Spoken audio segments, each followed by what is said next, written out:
Hola a todos, buenas tardes. Em, Estamos aquí a 27 de agosto de 2020 y vamos a comenzar un estudio más de los jueves en esta serie que estamos llevando a cabo acerca de la primera carta de Juan. Entonces, bueno, el día de hoy vamos a continuar en el segundo capítulo. Terminamos el primer capítulo en nuestro estudio anterior y hoy vamos a continuar con los dos versículos siguientes del capítulo 2. Pero antes de ello, vamos a pedirle al Señor su bendición sobre este estudio. Así que si me podéis acompañar. Señor, Dios Todopoderoso, que todo lo conoce, dueño de la sabiduría, de la misericordia, del amor, Señor, venimos hoy confiados delante de tu trono de gracia a suplicarte que nos des entendimiento, que nos permitas comprender, Señor, aquello que estudiemos el día de hoy. Sabemos que tu palabra es locura para el mundo, pero estamos confiados en esa obra que has hecho en nosotros y en ese entendimiento que nos das mediante el Espíritu Santo para poder aprovechar, Señor, y beneficiarnos de la sabiduría que hay en tu palabra. Y hoy nos acercamos un día más precisamente en ese sentido, Señor, eh, sabiendo que sin tu ayuda es imposible para nosotros comprenderla, pero con tu ayuda, Señor, puede ser de provecho para nuestras vidas, incluso para la salvación. Así que te pedimos tu ayuda, Señor, el día de hoy. Guárdanos, guarda nuestro corazón, permítenos contemplar la obra de Cristo y el día de hoy especialmente, Señor, que vamos a tener en cuenta estas grandes verdades, Señor, de tu Evangelio.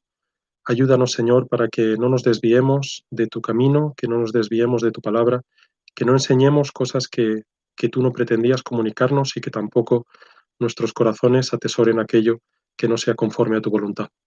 Muchas gracias, Señor. Te pedimos que bendigas este estudio y que hagas que prosperen en nuestras vidas, Señor. Te lo suplicamos en el nombre de nuestro Señor Jesucristo. Amén. Muy bien. Bueno, pues decía eso que habíamos terminado con el capítulo 1 y vamos a comenzar el capítulo 2 el día de hoy. Realmente hay una relación muy directa entre lo que veíamos en el primer capítulo y lo que vamos a leer hoy. Así que para tener el contexto, el día de hoy vamos a leer desde el versículo 1, desde el principio de la carta, hasta, como digo, capítulo 2, versículo 2. Así que si me podéis acompañar en la lectura, primera carta de Juan, capítulo 1, versículo 1. Dice así: Lo que era desde el principio, lo que hemos oído, lo que hemos visto con nuestros ojos, lo que hemos contemplado y palparon nuestras manos tocante al verbo de vida, porque la vida fue manifestada, y la hemos visto, y testificamos, y os anunciamos la vida eterna, la cual estaba con el Padre y se nos manifestó. Lo que hemos visto y oído, eso os anunciamos, para que también vosotros tengáis comunión con nosotros, y nuestra comunión verdaderamente es con el Padre y con su Hijo Jesucristo. Estas cosas os escribimos para que vuestro gozo sea cumplido. Este es el mensaje que hemos oído de Él y os anunciamos. Dios es luz y no hay ningunas tinieblas en Él. Si decimos que tenemos comunión con Él y andamos en tinieblas, mentimos y no practicamos la verdad. Pero si andamos en luz, como Él está en luz, tenemos comunión unos con otros, y la sangre de Jesucristo su Hijo nos limpia de todo pecado. Si decimos que no tenemos pecado, nos engañamos a nosotros mismos, y la verdad no está en nosotros. Si confesamos nuestros pecados, Él es fiel y justo para perdonar nuestros pecados y limpiarnos de toda maldad. Si decimos que no hemos pecado, le hacemos a Él mentiroso, y su palabra no está en nosotros. Capítulo 2, versículo 1. Hijitos míos, estas cosas os escribo para que no pequéis. Y si alguno hubiere pecado, abogado tenemos para con el Padre, a Jesucristo el justo. Y Él es la propiciación por nuestros pecados, y no solamente por los nuestros, sino también por los de todo el mundo. Muy bien, pues estos versículos son los que vamos a estar considerando el día de hoy, los versículos 1 y 2 del capítulo 2. Os recuerdo brevemente el día anterior, el jueves pasado, estuvimos hablando de esa idea de que, primero, en primer lugar, todos nosotros hemos pecado. Si decimos que no hemos pecado, hacemos a Dios mentiroso, le llamamos mentiroso, porque Él nos enfrenta con la realidad de que todos hemos pecado. Y la segunda parte, y aquello que era el foco de este pasaje, de los versículos 8 al 10, era que el Señor nos llama a tener los ojos puestos en Cristo ante nuestro pecado, que nuestra reacción no sea tratar de justificarnos a nosotros mismos, sino buscar en el Señor ese perdón que solo Él nos puede dar. No, veíamos esa idea de la confesión de pecados, de lo que eso significaba, pero esto estábamos viendo. Aprovechamos, bueno, no aprovechamos, sino que dijimos el último día que, por tanto, el objetivo de ese pasaje no es justificar el pecado ni quitarle importancia. Bueno, pues acordémonos de eso porque hoy va a ser relevante en el principio de nuestro estudio también. El día de hoy hemos organizado este estudio en 4 puntos principales. Cada uno de ellos se corresponde con medio versículo. De los 2 versículos que vamos a leer, se corresponde, pues medio versículo de cada uno se corresponde con nuestros 4 puntos. En primer lugar, el primer punto que vamos a leer o que vamos a estudiar el día de hoy es esa idea de no pequéis. Eso que dice en el versículo 1, hijitos míos, estas cosas os escribo para que no pequéis. ¿Qué significa eso? ¿Qué quiere decir el Señor con eso? En segundo lugar, vamos a ver acerca del abogado, que es la segunda parte del versículo, cuando dice, y si alguno hubiere pecado, abogado tenemos para con el Padre, a Jesucristo el justo. La segunda parte de este versículo 1, vamos a ver qué significa eso del abogado, qué quiere decir el Señor. En tercer lugar, vamos a ver en el versículo 2 ya, esa primera parte del versículo que dice, y Él es la propiciación por nuestros pecados. Vamos a ver la obra de la cruz. Esto es el corazón del Evangelio. El día de hoy en este estudio vamos a dedicar, bueno, el tiempo más largo lo vamos a dedicar a este punto. Y en cuarto lugar, vamos a ver acerca de los destinatarios, ¿no? ¿A quién está dirigido esta idea de la propiciación? Que se corresponde de nuevo con la segunda parte del versículo 2, cuando dice, después de decir, y Él es la propiciación por nuestros pecados, dice, y no solamente por los nuestros, sino también por los de todo el mundo. Muy bien, así que vamos a comenzar, en primer lugar, como decía, por este primer versículo, esta afirmación del Señor cuando dice, hijitos míos, estas cosas os escribo para que no pequéis. ¿Qué es lo primero que nos salta a la vista, lo primero que notamos o observamos? Esa forma de dirigirse a ellos, ¿no? Hijitos míos. Les llama de una forma muy cariñosa. Aquí, de hecho, utiliza un diminutivo, efectivamente, en el original también, y es una forma cariñosa, entendemos, por 2 motivos principales. El primero, porque aquí está hablando el apóstol Juan. El apóstol Juan, no al final de su vida, pero casi cerca del final de su ministerio.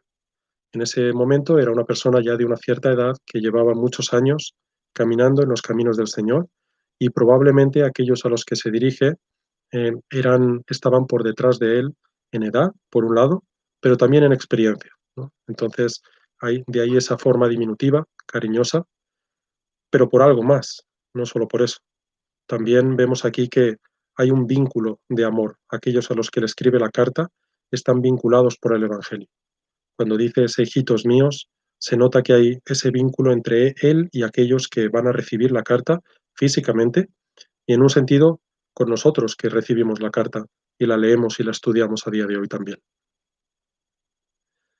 Muy bien, continúa el versículo y dice, hijitos míos, estas cosas os escribo para que no pequéis. Estas cosas os escribo. ¿A qué se refiere con estas cosas? Bueno, el otro día vimos que en un sentido estaba hablando del propósito general de la carta.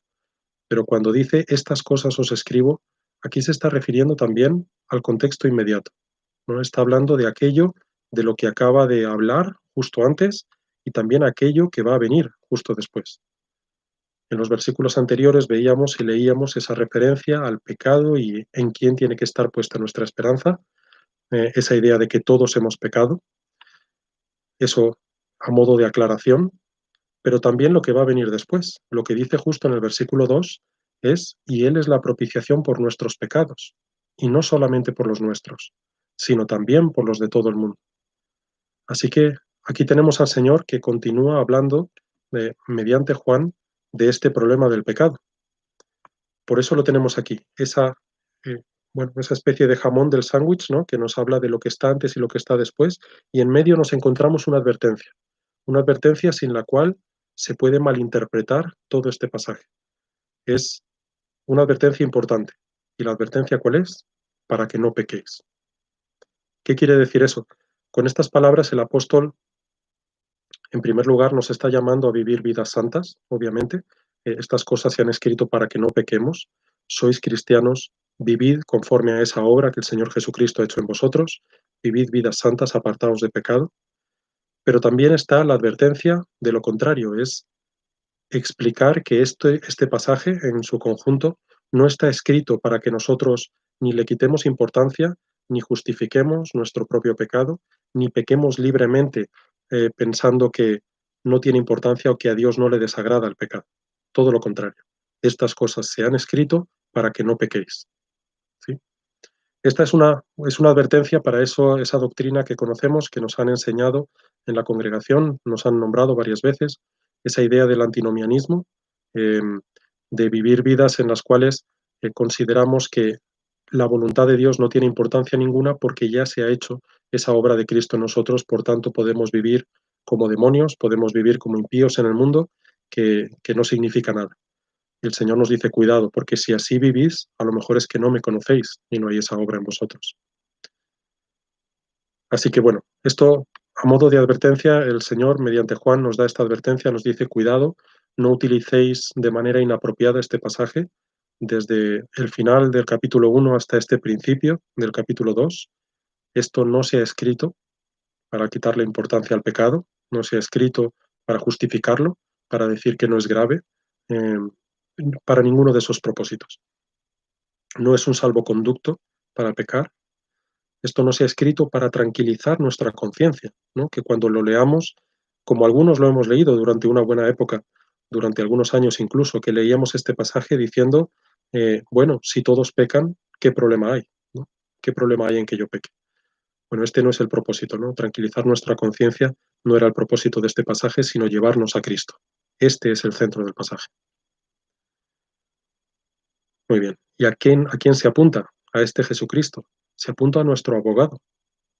Y ahora vamos a continuar en el punto 2, intentando entender quién es este abogado al que se apunta en los versículos anteriores y en todo este pasaje. Punto número 2. Continúa el versículo diciendo, y si alguno hubiere pecado, abogado tenemos para con el Padre, a Jesucristo el justo.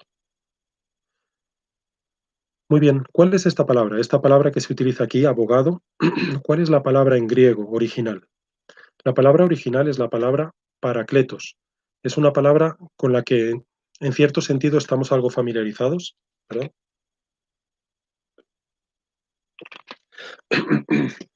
Con la que estamos algo familiarizados porque en los últimos tiempos en la congregación se nos ha estado explicando esta palabra en el contexto del libro de Hechos, por ejemplo, en varios pasajes. Hemos estado hablando del Paracletos, veíamos que en la palabra es una, eh, perdón, sí, en la Biblia, perdón, se le asigna esto de Paracletos, es una palabra que se utiliza para describir al Espíritu Santo. Veíamos que se usaba también cuando se hablaba de Bernabé y se decía de él que era el hijo de consolación, se hablaba de él como el Paracletos también. Veíamos que había, y estuvimos repasando un poco el significado. Básicamente, esto de Paracletos, bueno, la definición que encontramos es tal como está traducido en la Biblia, es esa idea de intercesor o de consolador. Igual que al Espíritu Santo se le llama el consolador, esa palabra cuando se le llama consolador es el paracletos, efectivamente. En la Reina Valera lo encontramos traducido de esas maneras, como consolador, como intercesor o como abogado.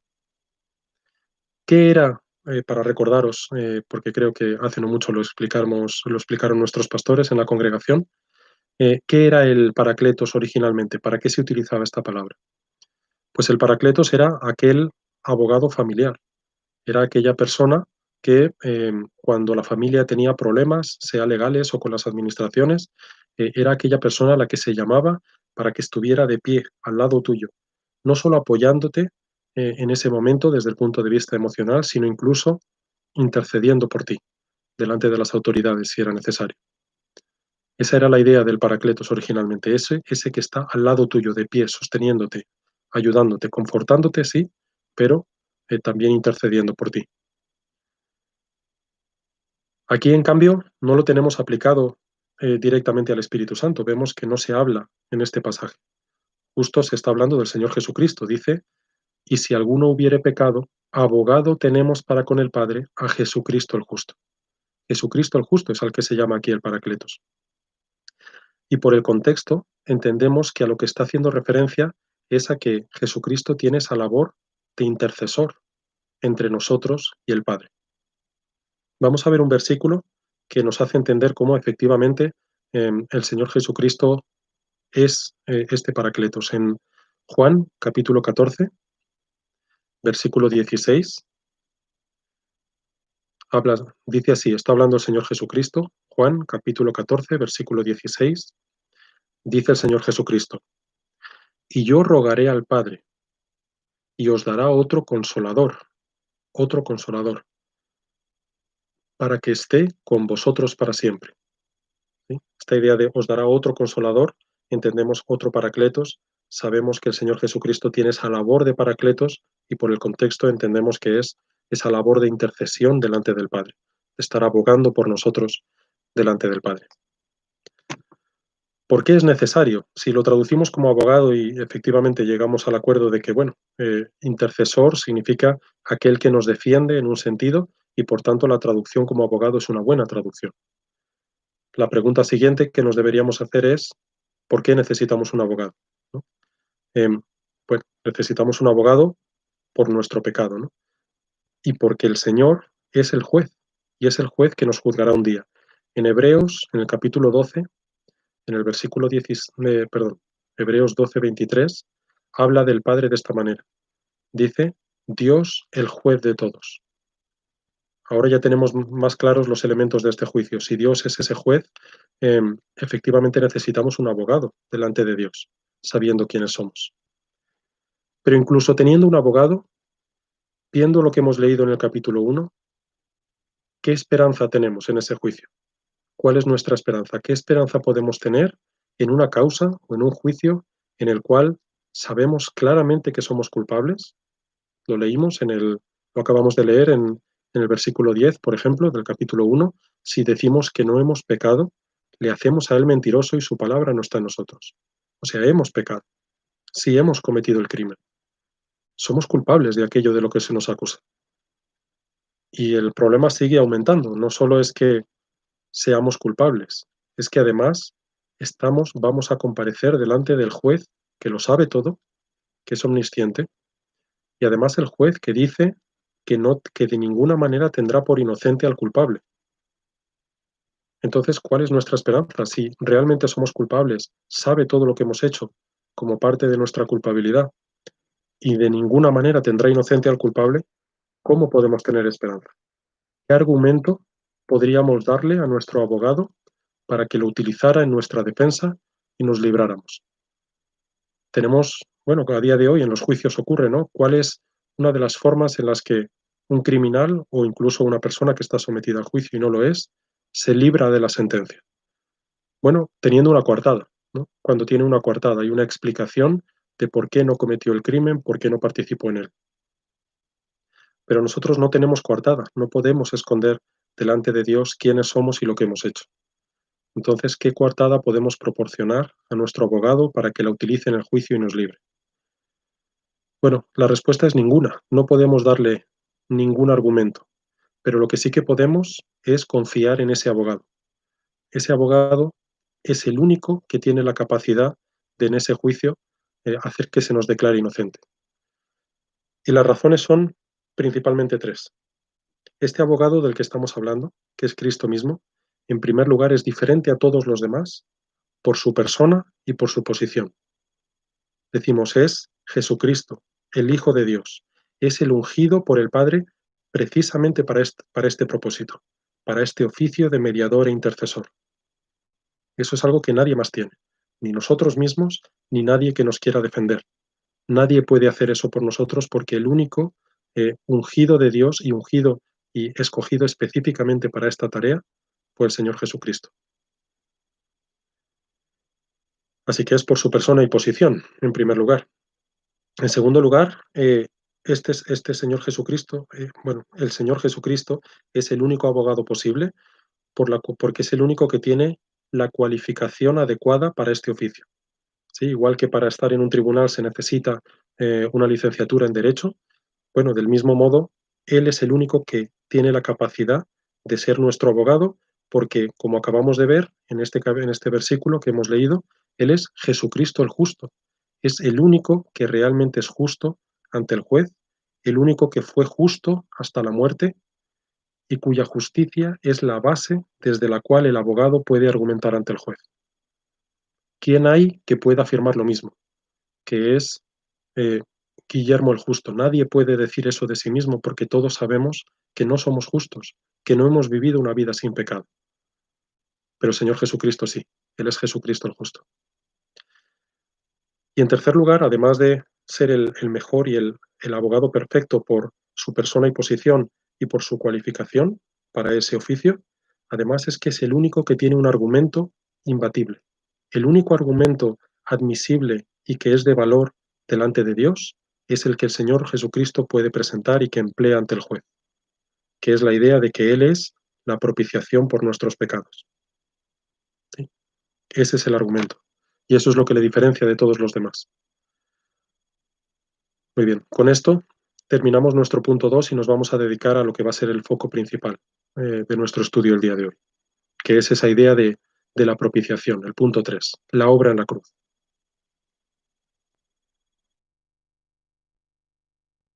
Muy bien, continuamos en el versículo 2 y dice, y Él es la propiciación por nuestros pecados. ¿Qué significa esto de la propiciación? Es una cosa que escuchamos mucho, que hemos leído a menudo cuando leemos el Antiguo Testamento, leemos del propiciatorio, cuando vamos al Nuevo Testamento leemos en varios pasajes acerca de la propiciación, pero ¿qué significa realmente esto de propiciar? Bueno, según el diccionario español, vamos a leer un par de definiciones de la Real Academia de la Lengua Española, solamente para ponernos en contexto. De propiciación dice lo siguiente. En primer lugar, la primera acepción, el primer significado es que es una acción agradable a Dios con que se le mueve a piedad y misericordia. Muy bien, no define todo lo que realmente es la propiciación, pero ya nos da a entender que Dios antes estaba en una posición en la que no tenía piedad y misericordia. em, no era la actitud primera de Dios para con los pecadores. En segundo lugar, vemos que la segunda definición dice sacrificio que se ofrecía en la ley antigua, que aquí, bueno, la ley antigua como si esto hubiera pasado de moda o si fuera un concepto superado, que no lo es, pero dice sacrificio que se ofrecía en la ley antigua para aplacar la justicia divina y tener a Dios propicio. Muy bien, ¿qué es lo que significa esto entonces en el contexto de la escritura? Bueno, una definición más bíblica sería decir algo así como la propiciación consiste en la obra de Jesús muriendo en la cruz que resulta en que la ira de Dios es aplacada mediante su sacrificio, el cual satisface su justicia y resulta en su disposición favorable hacia nosotros. Básicamente estamos hablando de un cambio de actitud. Dios estaba airado, lleno de ira contra nosotros, contra el pecador, y tras la propiciación ya no lo está. Este es un concepto que es a día de hoy, curiosamente, muy impopular. Es el concepto que encontramos en las Escrituras, lo veremos después, pero es un concepto muy impopular. ¿Por qué lo es? Bueno, no solamente en la Iglesia Católica Romana, sino en muchas iglesias evangélicas, a día de hoy, este concepto de la ira de Dios, se habla de él como un concepto anticuado, ¿no? Que ya hemos superado, ha quedado atrás. No, porque realmente Dios no es un Dios lleno de ira, sino que es un Dios de amor, decimos ahora. Y esa idea de que es un Dios de amor elimina todos los demás atributos en algunas ocasiones. no nos fijamos en que Dios es un Dios santo, que Dios es un Dios justo. Todo eso se nos olvida para concentrarnos en que Dios es amor y a veces solamente amor.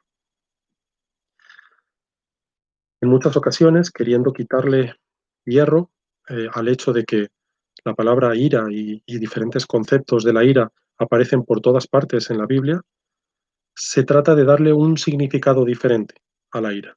Se dice que la ira básicamente es simplemente una consecuencia del pecado.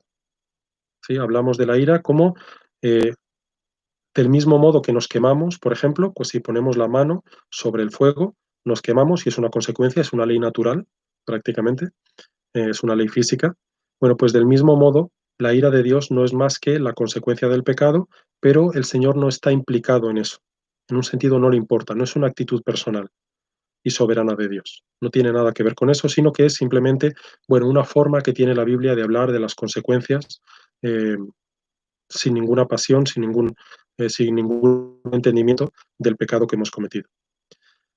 Este es un argumento con el que viene luchando la Iglesia del Señor desde hace siglos. Y viene básicamente de esa influencia que arrastramos de los filósofos griegos, en primer lugar, pero a día de hoy de filósofos modernos también, que consideraban que esta idea de que Dios pudiera ser un Dios airado era una idea en un sentido poco inteligente, como la ira, que es una emoción débil, que es una pasión a la cual está sometido el hombre, puede ser atribuida a Dios.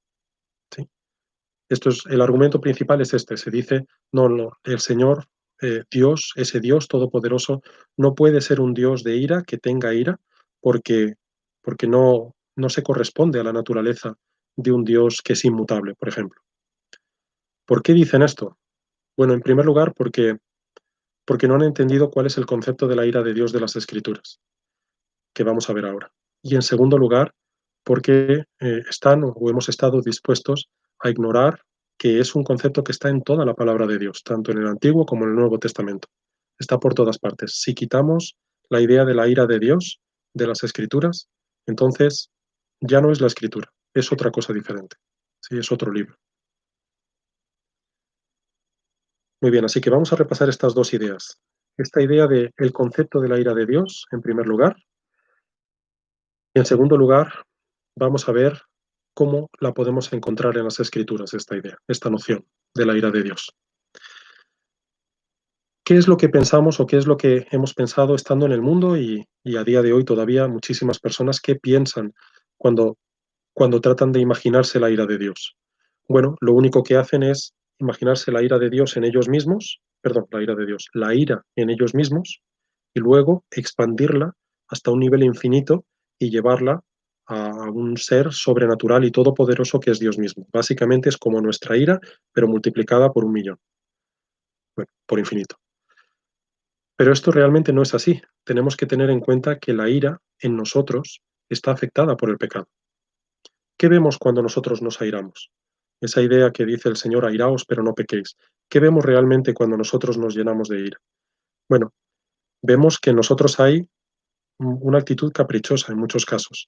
Hay explosiones incontrolables y muy difíciles de predecir. A veces no sabemos cuándo nos vamos a llenar de ira. Incluso ante la misma circunstancia, reaccionamos a veces con una gran ira y otras veces no nos importa. Somos cambiantes. Esa es la razón por la que muchas veces bueno, los hijos acuden a sus padres y un día le presentan un dibujo hermoso que han hecho em, y el padre reacciona de una manera, bueno, encantado, ¿no? Con esa ilusión de lo que el hijo ha hecho. Y al día siguiente ha tenido un mal día en el trabajo y reacciona de una manera completamente opuesta. Déjame en paz, no me molestes, siempre me tienes que estar enseñando palabras, incluso ofensivas, que llegan a herir el sentimiento de los niños y llegan a producir bueno, en algún sentido, un perjuicio en su desarrollo. Esto no es porque sí, esto es por esa naturaleza cambiante del ser humano, que estamos cambiando de opinión todo el tiempo. Y lleva al niño a no entender, en un sentido, y luego él mismo reproducir ese mismo patrón, a no entender por qué su padre está cambiando constantemente cuando ha hecho exactamente lo mismo. Eso es lo que lleva al niño a tener miedo, ¿no? En un sentido de su padre.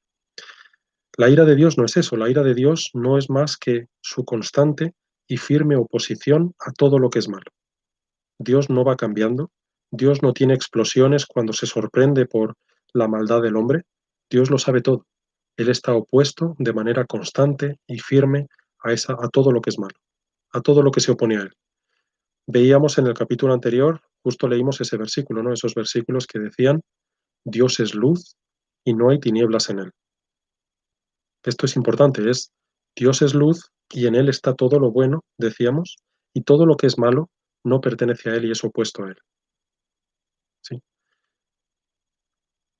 Eso, en un sentido, esta ira de Dios es algo que demanda su santidad. ¿Qué tipo de Dios sería si es un Dios 3 veces santo, que es perfectamente justo, que ama lo bueno y no aborrece lo malo? Cuando amamos lo bueno, de manera inevitable, parte de eso es aborrecer lo malo. Si decimos que buscamos lo bueno, a día de hoy, ¿cómo podemos aprobar la violación o cómo podemos aprobar el asesinato? No podemos. Es algo que odiamos realmente, que está alejado de la naturaleza de Dios y que por tanto ni lo queremos ni lo queremos cerca y además lo aborrecemos. Bueno, eso mismo de manera perfecta pasa con el Señor. El Señor no puede amar el pecado, no puede em, disfrutar de él, no puede tener ni siquiera una posición neutra e indiferente ante el pecado. Y ya no solo con el pecado, siempre decimos esa idea de, bueno, Dios odia el pecado, pero ama al pecador. Pero realmente vemos que no es así, no podemos separarlo. El pecado no es algo que está flotando como un globo en la atmósfera y que en algún sentido, pues en un momento dado baja y se pone en contacto con nosotros y entonces es cuando pecamos.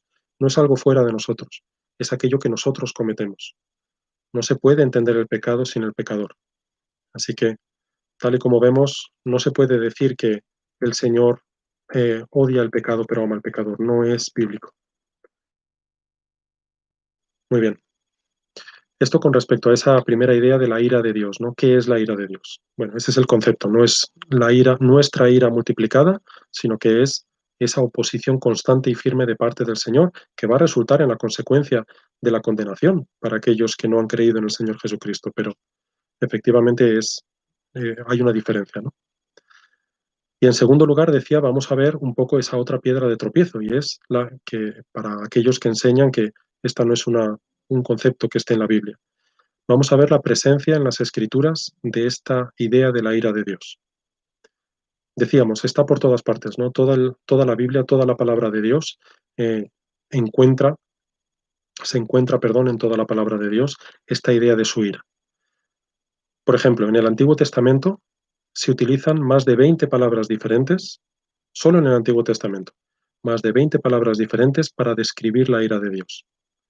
Y esas palabras, en sus diferentes formas, son usadas más de 580 veces en todo el Antiguo Testamento. Sí, está por todas partes. Por ejemplo, de manera muy clara, vamos a ver dos ejemplos que son relevantes por esto que acabamos de decir, de que el Señor no es que ame, que odia al pecado y ame al pecador. Salmo 5, versículo 5. Muy bien. Salmo 5, versículo 5 dice,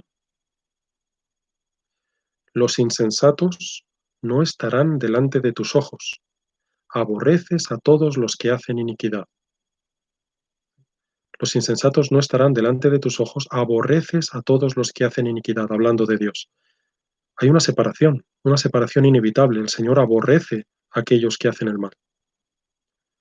En el Salmo 7, solo dos salmos después, versículo 11 dice, este versículo que citaba antes, tan conocido, Dios es juez justo y Dios está airado contra el impío todos los días. Dios está airado contra el impío todos los días, está lleno de ira contra el impío todos los días. No es, la actitud de Dios no es de indiferencia ante el pecado, ni ante aquel que lo comete. Es es una actitud, es una posición, bueno, no la redundancia, de oposición ante el pecado. Esto con respecto al Antiguo Testamento, pero con respecto al Nuevo nos encontramos algo parecido. Tenemos en el Nuevo Testamento 10 menciones de esta idea de la ira de Dios en el libro de los Romanos. Lo encontramos en el libro de Hechos. Por ejemplo, en las tres parábolas del Señor, Jesucristo que nos cuenta en Mateo 25, en el Evangelio de Mateo, en el capítulo 25, en Apocalipsis, por supuesto. Pero incluso hasta en el Evangelio de Juan, ese Evangelio que se ha dado en llamar en muchas ocasiones el Evangelio del amor, también encontramos esta idea. Después de Juan 3:16, que es ese versículo que tanto se comparte ahora en mensajes de WhatsApp o de Facebook, em, y que es parte de la palabra de Dios y es ese entendimiento hermoso que el Señor nos da de la obra de salvación, encontramos en el mismo capítulo, en el versículo 36, fijaos cómo se habla de la ira de Dios. El que cree en Juan capítulo 3, versículo 36. El que cree en el Hijo tiene vida eterna, pero el que rehúsa creer en el Hijo no verá la vida, sino que la ira de Dios está sobre él. El que rehúsa creer en el Hijo no verá la vida, sino que la ira de Dios está sobre él. Esta es la actitud de Dios hacia aquellos que desprecian el sacrificio de su Hijo. Un versículo clásico para esto en Romanos capítulo 1. Romanos capítulo 1, versículo 18 dice, porque la ira de Dios se revela desde el cielo, la ira de Dios se revela desde el cielo ¿contra qué? Contra toda impiedad e injusticia de los hombres que detienen con injusticia la verdad. Así que es un concepto importante, por eso no lo hemos pasado por alto, esta idea de la ira de Dios. La cuestión es, ¿podemos llamarnos realmente cristianos si no creemos que la ira de Dios es una realidad? Porque si no creemos en la ira de Dios, ¿qué necesidad hay de Cristo, no? ¿Creemos en Cristo realmente, en el Cristo de las Escrituras, si no entendemos por qué vino a hacer su obra entre nosotros? Muy bien, para que lo meditemos un poco, sí, esta idea de la ira de Dios. Entonces, ¿qué es lo que se propone? ¿Qué es lo que proponen aquellos que dicen que la ira de Dios no es algo que encontramos en las Escrituras? ¿Cómo solucionan problemas como este? Que encontramos esa idea de la propiciación. En la traducción que estamos utilizando, la Reina Valera de 1960, Primera de Juan, capítulo 2, versículo 2, la propiciación. Nos la encontramos y ¿qué solución podemos encontrar a esto entonces? ¿O qué solución pueden encontrar a esto aquellos que se oponen a esta idea de la ira de Dios? Bueno, pues lo que dicen en este caso es que sería mejor traducir esta palabra de propiciación, traducirla por el concepto de expiación. Y lo que vamos a hacer ahora es ver un poco cuál es la idea de expiación y cuál es la idea de propiciación para primero aclararlo para nosotros mismos, tenerlo claro, y luego para también, bueno, en un sentido defendernos de esos malos usos de la escritura. Muy bien, en primer lugar, ¿qué es la expiación? La expiación, esa palabra que comienza con ese prefijo ex, que significa fuera de o desde, ¿no? Básicamente lo que expresa la expiación es la idea de cancelar la culpa por el pecado, de eliminar o de quitar de nosotros la culpa por el pecado y de purificar al pecador mediante el pago de una sanción o en este caso mediante la ofrenda de un sacrificio que sería el sacrificio de Cristo. Este es un concepto completamente bíblico, esto es parte de aquello en lo que consiste la redención, aquella obra que el Señor hace en nosotros. Esto lo encontramos, tenemos una buena ilustración de esto en Levítico, en el capítulo 4, en el versículo 35 se nos habla de esta expiación. Levítico 4, versículo 35, se dice de la expiación. Y le quitará toda su grosura, como fue quitada la grosura del sacrificio de paz, y el sacerdote la hará arder en el altar sobre la ofrenda encendida a Jehová, y le hará el sacerdote expiación de su pecado que habrá cometido, y será perdonado. Le hará el sacerdote expiación de su pecado que habrá cometido y será perdonado. En este caso, hablamos de esos sacrificios de la ley ceremonial, bueno, de esos sacrificios del Antiguo Testamento. Entonces, aquí recordemos lo que está haciendo es apuntar a ese sacrificio que, como se nos dice en Hebreos, es el único que sí realmente vale, es aquel que puede quitar el pecado de los hombres, que no hace que tengamos que ir una y otra vez a limpiar en el templo mediante sacrificios de sangre nuestro pecado, es ese sacrificio de una vez para siempre. Aquí se apunta a él. y se apunta a nuestro Señor Jesucristo. Y se dice que la expiación del pecado es la que hará que sea perdonado. Es lo que hace posible que seamos perdonados. Pero cuando vemos esta definición de la palabra expiación, hay una cosa que no incluye, y es esa idea de la ira de Dios. Esta palabra de expiación no nos da a entender que Dios está lleno de ira contra aquel que peca y no está lleno de ira contra el pecado en sí mismo. ¿Sí? Esa es justo la noción que sí encontramos en el concepto de propiciación. Cuando vamos a ver la idea de propiciación, ahí precisamente el concepto que añade, ese, ese significado añadido que añade, valga la redundancia, es esa idea de que la ira de Dios está sobre nosotros. ¿Qué es la propiciación? Por tanto, aquello que provoca un cambio en la actitud de Dios hacia nosotros, como decíamos antes, que pasa de estar airado, enojado, en enemistad con nosotros, a estar a nuestro favor. ¿Sí? A través de este proceso de la propiciación es el proceso por el cual somos restaurados a la comunión y al favor delante de Él. Así que la propiciación lo que implica es apaciguar la ira de Dios que nos estaba destinada. Esta ira de Dios que nosotros íbamos a recibir, que nosotros debíamos recibir por justicia, la recibió en nuestro lugar el Señor Jesucristo. No solo el castigo y la culpa por el pecado, sino la ira de Dios. Muy bien, ¿qué partes tiene la propiciación? ¿En qué consiste la propiciación? Hay cuatro elementos principales que son parte de la propiciación sin el cual no se puede entender la propiciación. En primer lugar, tiene que haber habido una ofensa, ¿sí? Una ofensa cometida que va a ser apartada del culpable. Una ofensa cometida. Si no hay una ofensa, no hay propiciación. Además, tiene que haber una persona culpable de cometer esa ofensa, como decíamos. ¿Sí?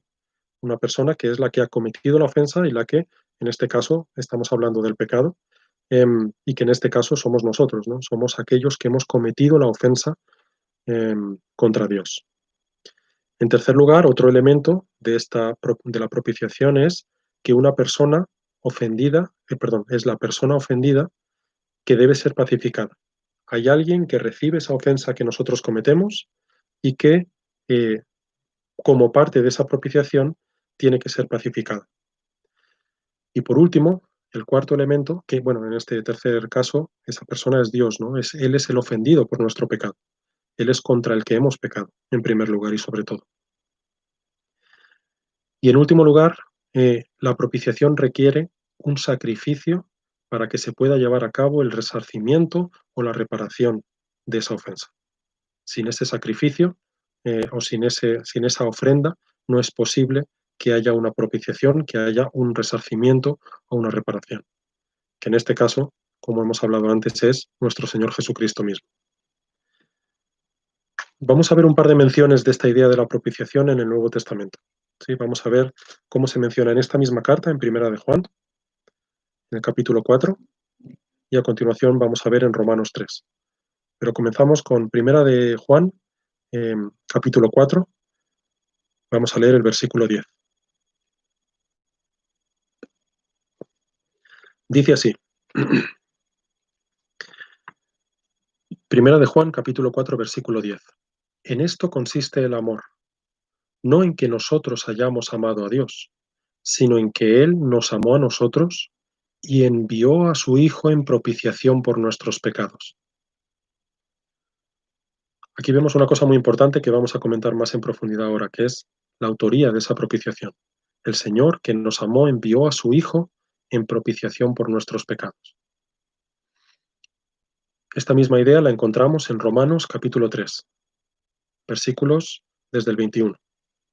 Romanos capítulo 3, desde el versículo 21, dice, pero ahora, aparte de la ley, se ha manifestado, Romanos capítulo 3, versículo 21, pero ahora, aparte de la ley, se ha manifestado la justicia de Dios, testificada por la ley y por los profetas, la justicia de Dios por medio de la fe en Jesucristo, para todos los que creen en Él, porque no hay diferencia, por cuanto todos pecaron y están destituidos de la gloria de Dios. siendo justificados gratuitamente por su gracia mediante la redención que es en Cristo Jesús. Versículo 25.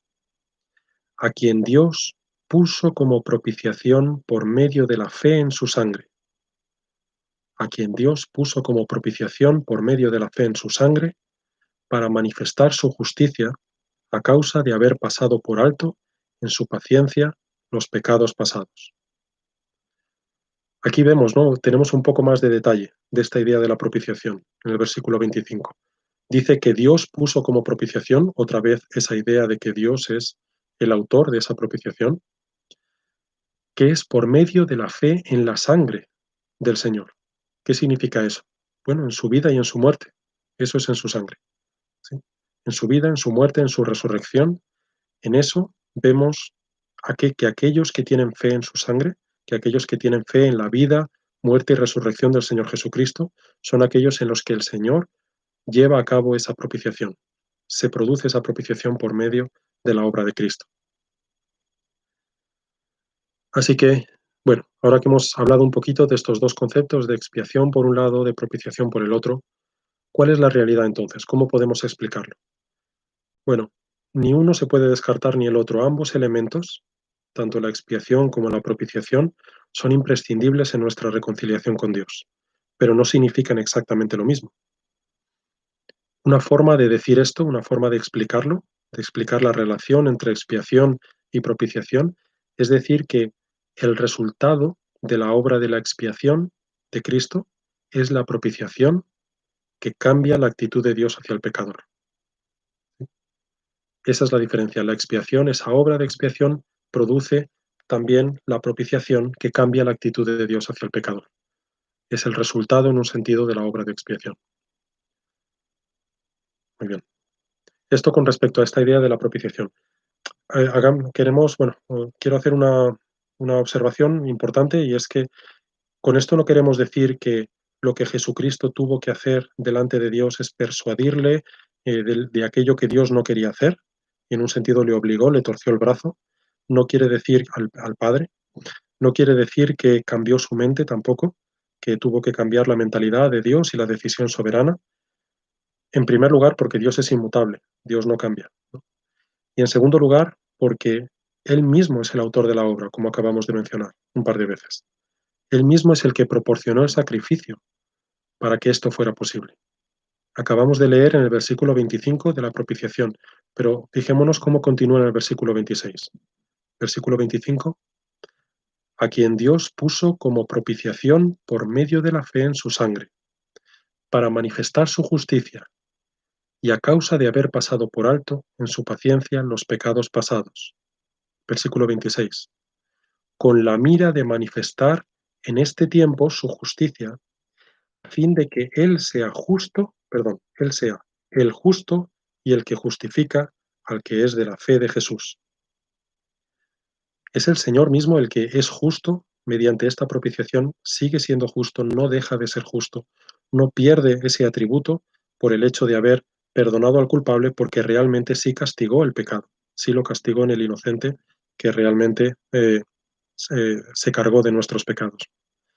Entonces, Él sigue siendo justo, pero al mismo tiempo Él es el que justifica al que es de la fe de Jesús.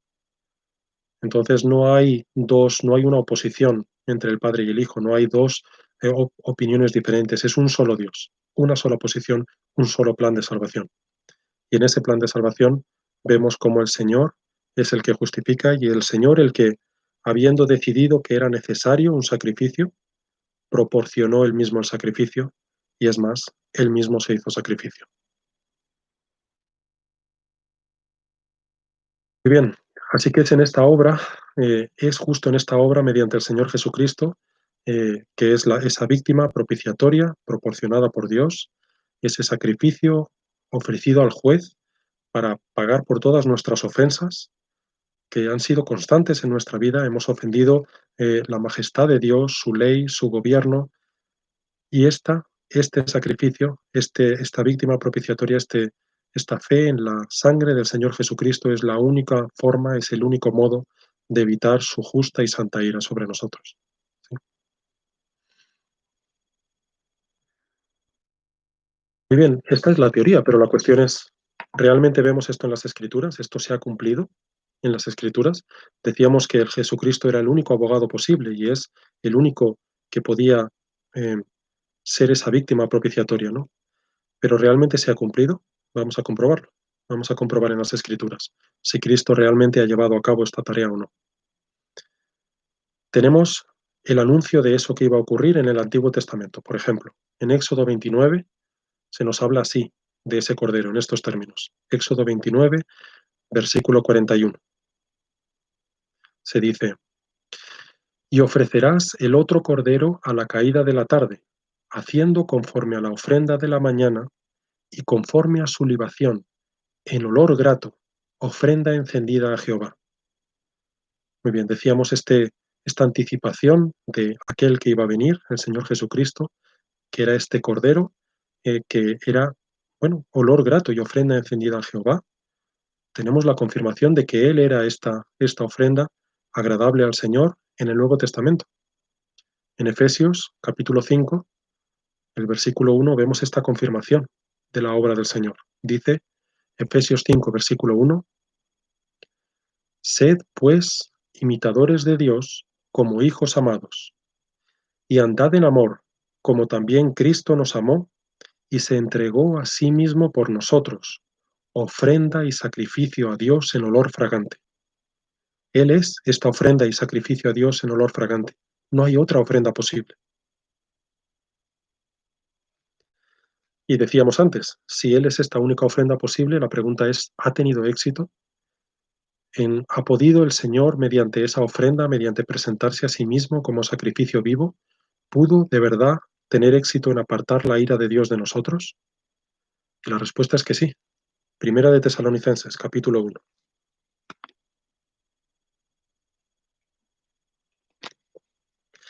Primera de Tesalonicenses, capítulo 1, versículo 9, dice, porque ellos mismos cuentan de nosotros la manera en que nos recibisteis y cómo os convertisteis de los ídolos a Dios, para servir al Dios vivo y verdadero, y esperar de los cielos a su Hijo, al cual resucitó de los muertos, a Jesús, quien nos libra de la ira venidera. Así que es una obra completa, esta obra se ha producido, el Señor Jesucristo hizo esta obra de manera perfecta y a día de hoy tenemos esa esperanza en su fe, en su sangre, en la sangre de nuestro Señor Jesucristo, está nuestra esperanza y nuestra fe para salvación. Podemos ser librados de la ira de Dios si estamos en Cristo. Esa es la esperanza. Esto que hemos visto hoy, en un sentido, es el corazón del Evangelio. Hemos visto el logro máximo de nuestro Señor en la cruz. Es la obra principal que vino a hacer a este mundo. Todas las demás cosas también eran importantes. De, em, ese oficio de profeta para enseñarnos la palabra, ese oficio de rey y soberano, todas esas cosas también son fundamentales, pero esto Él era el único que podía hacer, o lo otro también, pero él era el único que podía hacer que nosotros, pecadores, que hemos vivido vidas de oposición a Dios, pudiéramos ser reconciliados con el Señor. Sin esto, ni estaríamos aquí sentados escuchando un estudio, ni yo lo estaría dando, ni tendríamos la oportunidad ni la esperanza de que el Dios Todopoderoso nos pudiera redimir. No habría ninguna esperanza. Esta es la única razón por la que a día de hoy podemos tener una esperanza.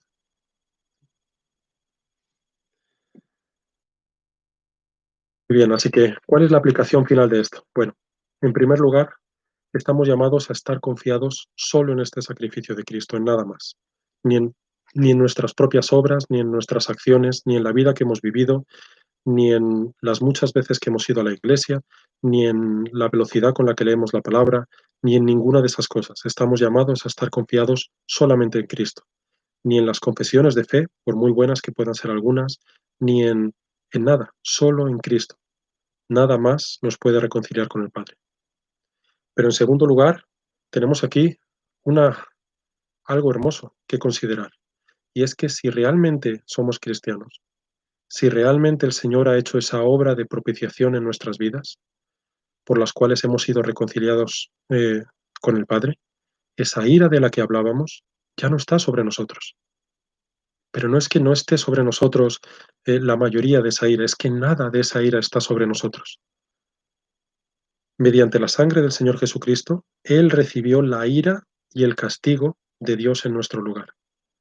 Cuando estaba en la cruz, recordábamos y decíamos antes, no solamente recibió el castigo, que es el resultado de nuestro pecado, también recibió toda esa ira de Dios, toda esa justa indignación que va asociada con ese castigo y que estaba destinada a nosotros.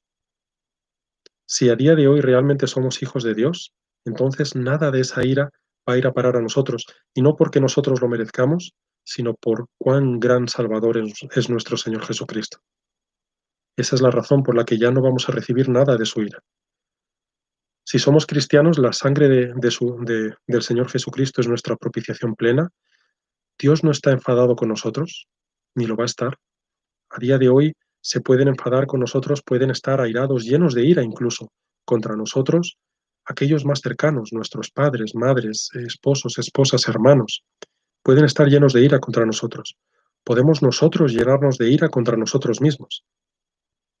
Es más, podemos, de manera absurda en un sentido, pero podemos, en un sentido no, de manera absurda, podemos llegar a llenarnos de ira contra ese Dios que nos ha salvado temporalmente. Sí, no vivir una vida en la que siempre le odiamos y siempre estamos airados contra Él, pero podemos incluso llegar a caer en momentos en estar llenos de ira contra el Señor. Y ninguna de esas cosas, si es verdad que hemos sido justificados en el Señor Jesucristo, ninguna de esas cosas nos puede hacer que Dios se llene de ira contra nosotros. De nuevo, eso da testimonio de hasta qué punto es un gran Salvador nuestro Señor Jesucristo. Esto es lo que nos lleva a entender en Romanos capítulo 8, el versículo 1, que dice, Romanos 8:1, es la consecuencia de este entendimiento.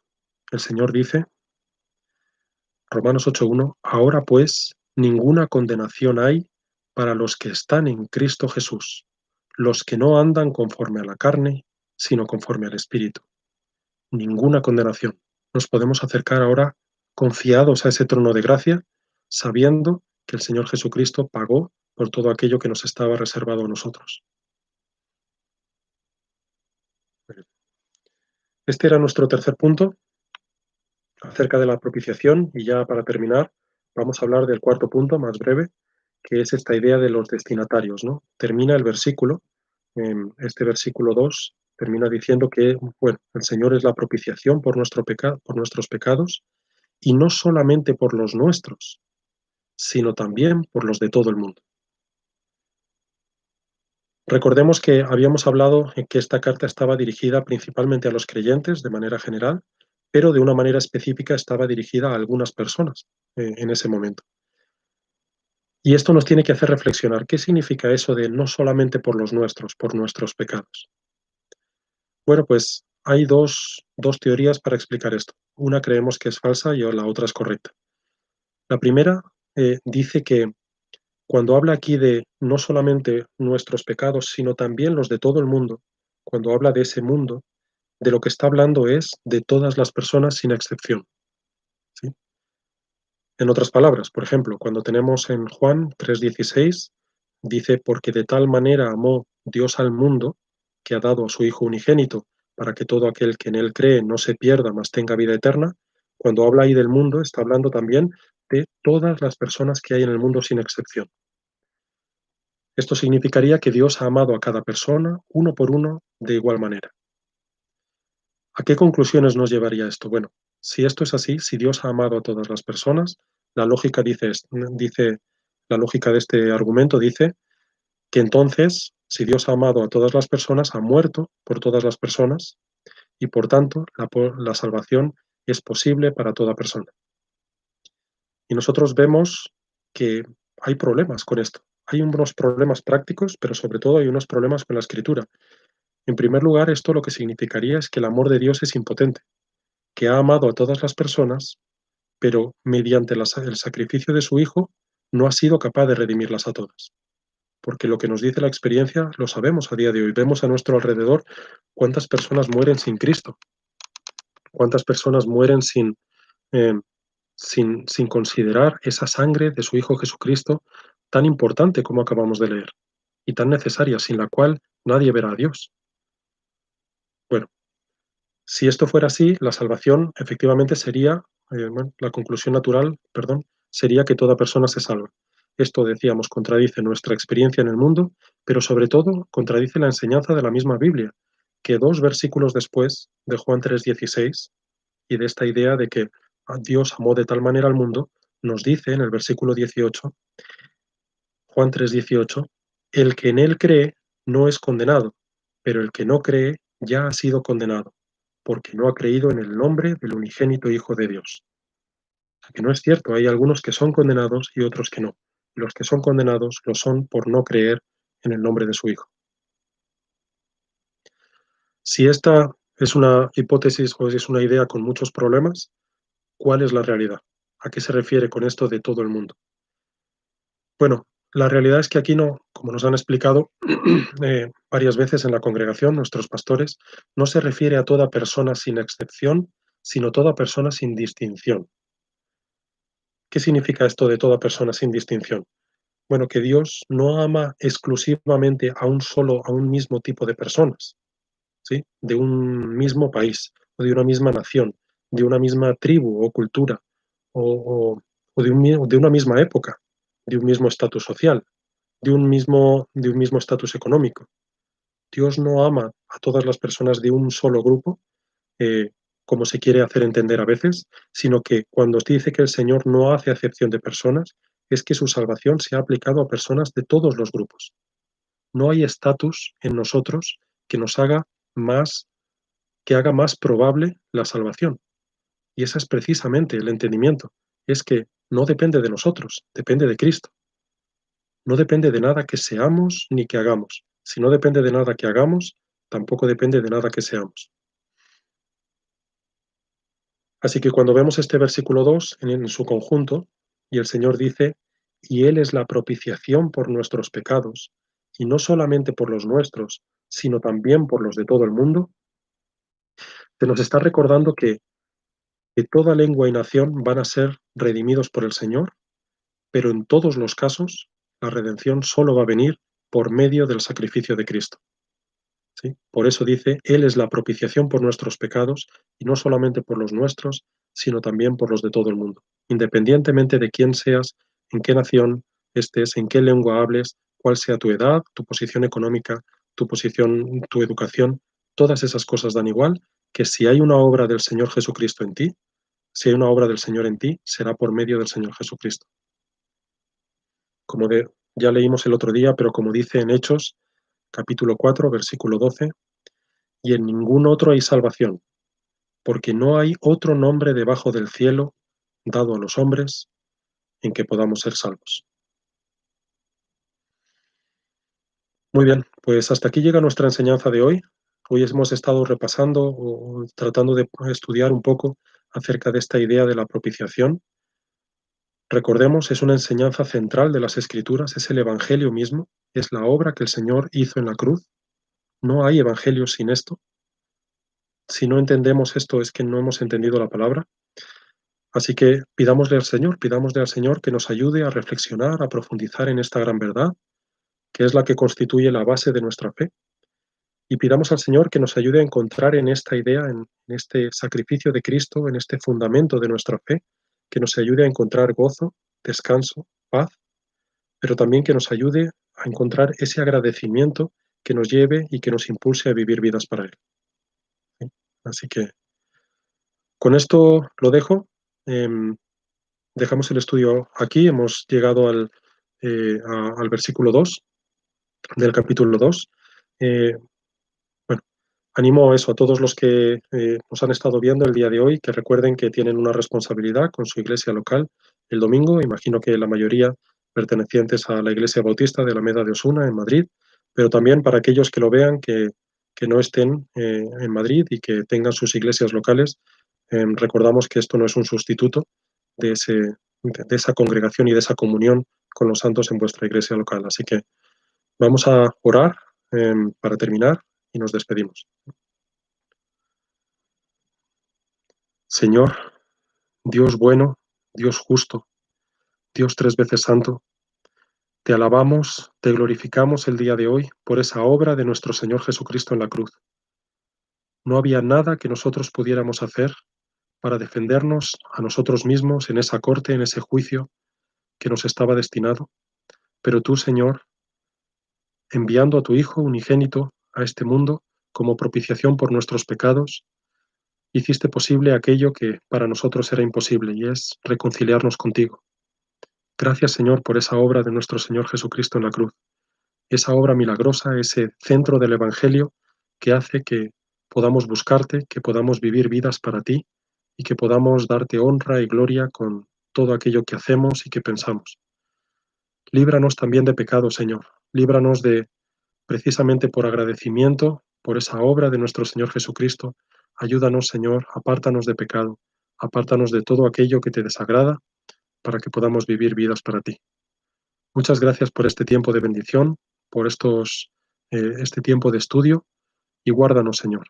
En este tiempo de incertidumbre, ayúdanos a tener nuestra confianza no puesta en ninguna otra cosa que no sea el sacrificio de nuestro Señor Jesucristo y su persona. Muchas gracias, Señor. En su nombre te lo pedimos. Amén. Muy bien, gracias a todos. Que tengáis buen jueves. Hasta pronto.